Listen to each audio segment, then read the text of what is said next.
Hey everyone, welcome back to Contract Revolution, the podcast by Breakthrough Academy. I'm Danny Kerr, your host for today's bonus Friday episode. Your people are your business. This is true in most industries, but in contracting, if you think about it, it's kind of everything. It's the way that people experience your brand. It's the sales and production process and how that handoff happens. It's the productivity in every job site you go do. It's the quality of work you perform. It's the profitability of your own business. And ultimately, as an entrepreneur, it's your own enjoyment of your job, right? So today we're going to break down a simple framework that I'm going to give you that'll basically help you maximize productivity on your team, make sure people are just working better and they're at their best. It's called the skill-will matrix. The idea is whenever productivity is down, you're able to ask yourself one simple question. Is this a skill issue or is this a will issue? And instead of overanalyzing and making assumptions and trying to overcomplicate the whole thing, we're going to have some simple ways to effectively address either one of these issues. So before we get started, there are some downloads in the description. I recommend you get a copy of them. It'll be the skill-will matrix as well as some tools we're going to go through for how to address either side of these issues. So let's get started. You're watching Contract Revolution, the podcast by Breakthrough Academy, where we systemize contracting businesses for growth. Keep watching to learn how the world's top contractors scale their companies, build killer teams, and make more while working less. So what is the skill-will matrix? Well, if you think about it, there's an axis. On one side, there's skill. On the bottom, there's will. And you can start to put people into quadrants, right? You've got people that are high skill and high will. We'll talk a little about those people. Those are high performers. On the bottom end, you've got people that are low skill and low will. We'll talk a bit about them at the very end.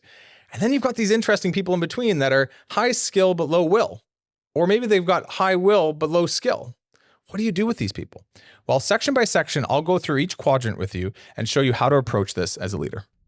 So let's start with people that are high will but low skill. If you think about these people, these are people that really care and they're doing their best. They're showing up early, they're leaving late, but they kind of suck, right? And as a busy entrepreneur, you might see this and be like, man, this person needs to get better or I can't keep them on my team, but it would really suck to fire them because they care so much. Think about, do you have those people on your team right now?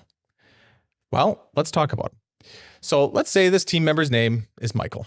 Michael's been at it for a few months. He's done okay. You now have him on a larger, more complex job and his hours are off. He's missing target. Quality's a little down. You can tell he's pretty stressed, but he's showing up and he's doing his best every single day.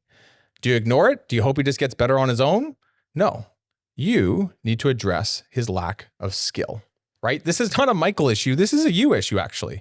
You're the one who hired Michael. You committed to him. You gave him a chance to have a 40-hour-a-week job where he wants to go do good work for you, but you also got to develop him along the way.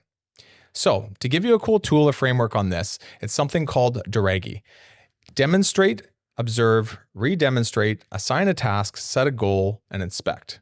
It's a step-by-step walkthrough that makes sure that you as an entrepreneur don't just have someone follow you around for a week or two and hopefully they figure it out. You actually take time to invest in them and develop their skill one element at a time. To get the downloads for this, check out the link in the description. This should help a lot. It'll bring some visuals to what I'm about to talk about. Okay, so let's get back into our example of Michael. Let's say he's a painter and he's painting the side of a wall and he just can't seem to get it right. Well, I need to show him step by step exactly what good or what right looks like.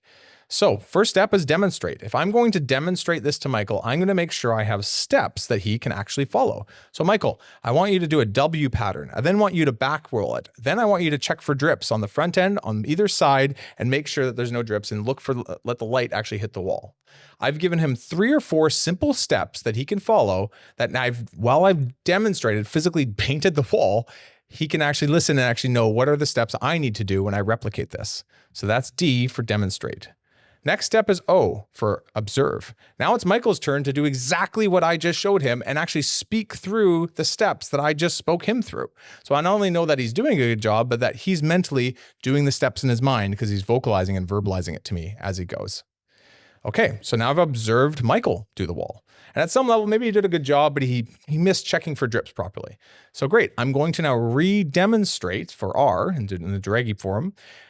How do you actually do this with the one little bit of feedback of checking for drips? And I'm just really exemplifying that one step. Okay, now I've demonstrated it. I've observed Michael do it. I've re-demonstrated it. Time for me to assign a task and set a goal for Michael. Michael, I want you to do the back side of the house. You have 2 hours to get it done. Remember the steps we went through, and I'll come back in the end and inspect. So I've assigned a task, I've set a goal, and I've left Michael alone for 2 hours. I've let him not have me breathing down his neck and let him just be a bit more the natural version of himself. See what he remembers and let him kind of depend on himself and not me. 2 hours later, I come back and I actually inspect. I don't forget about him and run off to another job, right? I'm taking time now to see how he actually did. That is Duragi. And how do I know that Michael knows how to actually roll a wall? Because I took time with him. I went through it with him and I saw him do it. And I got a chance to actually inspect it. Now, for a lot of us, that seems like a lot of work. But think about the amount of work and effort and time you put in putting out fires by your team that's not really doing a good job. You have quality issues, brand issues, productivity issues. Imagine if piece by piece you could invest in your people little by little over time. This doesn't happen overnight, and start to see all those things fade away. Okay, so we've talked about people that have high will but low skill. What do you do with the people that are opposite? They've got low will and pretty high skill. They know what they're doing. They've been fairly productive parts of your team for a very long time, but now they're kind of disengaged. Maybe they're showing up late. They're not bringing their A game, and they're maybe pissing people off in the process. This is a will issue, right? So to go and try and do Duragi with these people is not the right approach. You need to take time to understand what is the actual core issue and find common ground with them. Now, how do you do this? Well, the next model we're going to talk about is how to have a conflict. I don't mean to have a fist fight. I don't mean to have a yelling match. I mean a healthy conflict where you can seek to understand what's going on and then also take some time to seek to be understood and ultimately not even probably solve the whole issue, but just find common ground, right? Have you ever tried to resolve issues with people where it's just back and forth like a tennis match where you're competing against each other and nobody's really happy in the end and there's just a bunch more red tape that gets thrown up? This process is going to help get rid of that red tape, clear the air, and leave room for problem solving. So to demonstrate this well, let's go back into the example of Michael. Let's say it's now 3 years into his career. He's even leading crews, but something's up. He's been showing up late recently. His crew's morale is down. Quality on some of the jobs. I've had some calls from customers. Something's changed. What's the first thing I need to go do? Well, I need to talk to Michael about it, but in the right way. So step one to this is approach Michael and set some context and set a time to have a productive conversation. So I might go to Michael on the job site and just let him know, hey, Michael, I've noticed productivity's been down. I noticed your morale has been down for you and your team.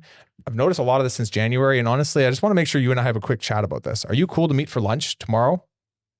All I'm doing is setting a bit of time and context for him, giving him space to breathe, making sure I don't attack him on the spot so he can't prepare. And also just let him know what we are going to chat about so he's not worried about it for the next day. Right? So I'm setting the stage. Now, step two, I'm sitting down with Michael. We're having lunch. My next step as a leader is to seek first to understand, then seek to be understood. And the best tool I give you for this is just a way of saying it, which is I feel, I need, because. And what does it sound like? Well, Michael, when you show up late and your head's not really in the game, I feel like you don't really care and the team kind of feels it too. I need you to show up on time. I need you to put your A game hat back on. I need you out there because without it, we're never going to hit budgets and we're never going to be able to even make you the bonuses you're trying to make. And if you hear that, I'm trying to get to a point where I'm respecting what he's just told me. I'm understanding where the problem is. And really what I'm trying to do is the final step is establish common ground, right? The needs of Michael is to hit bonuses so he can make better money so he can be motivated. The same need is for me, is to hit productivity so he can hit his bonuses so he can make money and the company can go hit its targets. We both have the same wants and we both have some common ground now. But to try and solve the issue before we go through that conversation, I'm telling you, you're just going to hit a bunch of red tape and a bunch of people that aren't going to listen to you. So to walk through conflict effectively, where you first set up the environment properly, go through a conversation where you seek first to understand, then seek to be understood, and then finally establish common ground. That is the step-by-step process of very basic conflict resolution that will help you get people's will back on track.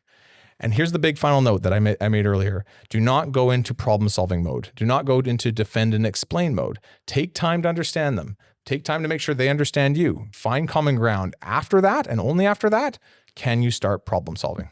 Now, again, the link in the description has a really good framework to help you with this type of conversation and walk you through step-by-step how to do this so that you can get it right and make sure you don't miss a beat. Okay, great. So we've talked about people that are high will but low skill, people that are high skill but low will. What do you do with your high performers, people that are high will and high skill? Well, I'll tell you, when you're busy in business, just trying to take care of all the details and all the things I just talked to you about, it's easy to ignore your high performers. But be careful about this. Do not take them for granted. They're in high demand and your competition wants them even more than you do. So make sure you recognize them, reward them, and acknowledge their impact and show appreciation for what they're doing on the team. And here's the big one. Give them opportunities for growth. Learn how to let go a little bit as a leader and help them grow in their own way so that they can take on more and more every single year. See, high performers, they thrive on a challenge. So find ways to help them grow, whether it's leadership opportunities, advanced training, or maybe just involving them in some higher level decision making. Trust them and empower them. The best thing you can do for a high skilled person on your team is just get out of their way, give them some autonomy, and let them shine and be the best version of themselves. Now, the last group of people I want to talk about is people who are low will and low skill. My big caution on this is don't jump and try and invest too much time into them because you've probably already got too much going on with all the other people I just talked about. But you do need to take a little bit of time. Just check, indeed, if they're low will, is there a conflict you can have and just, do things improve? If they're low skill, can you do a little bit of skill training and do things improve? But if indeed they don't, then it's time to make a firing decision, right? You know that old adage, hire slow, fire fast? Well, this is definitely where it applies. And if you think about it, by letting them go, you're going to open up space for someone new to come into your organization who can actually probably do the role well.